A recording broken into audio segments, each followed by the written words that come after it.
ज्येष्ठ बॉलिवूड अभिनेते मनोज कुमार यांचे वयाच्या 87व्या वर्षी निधन झाले। त्यांनी मुंबईतील कोकिलाबेन धीरूभाई अंबानी रुग्णालयात अखेरचा श्वास घेतला।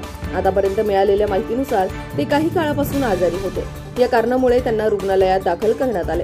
मनोज कुमार यांना भारतीय चित्रपट सृष्टीत भारत कुमार म्हणून ओळखले जाते।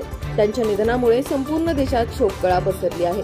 मनोज कुमार यांनी त्यांच्या अभिनय कारकिर्दीत बहुतेक देशभक्तीपर चित्रपट केले आहेत, म्हणूनच त्यांचे चाहते त्यांना प्रेमाने भारत कुमार म्हणत। त्यांचे क्रांती आणि उपकार सारखे चित्रपट खूप प्रसिद्ध झाले।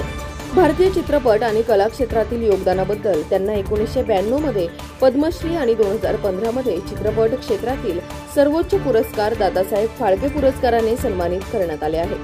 1964 साली त्यांनी वो कौन थी या सिनेमात पहिल्यांदा मुख्य भूमिका साकारली। तो सुपरहिट ठरला। या चित्रपटातील लग जा गले आणि नैना बरसे रिमझिम ही गाणी लोकांना खूप आवडली, ज्यांना लता मंगेशकर यांनी आवाज दिला होता। ब्युरो रिपोर्ट, राष्ट्र सह्याद्री न्यूज।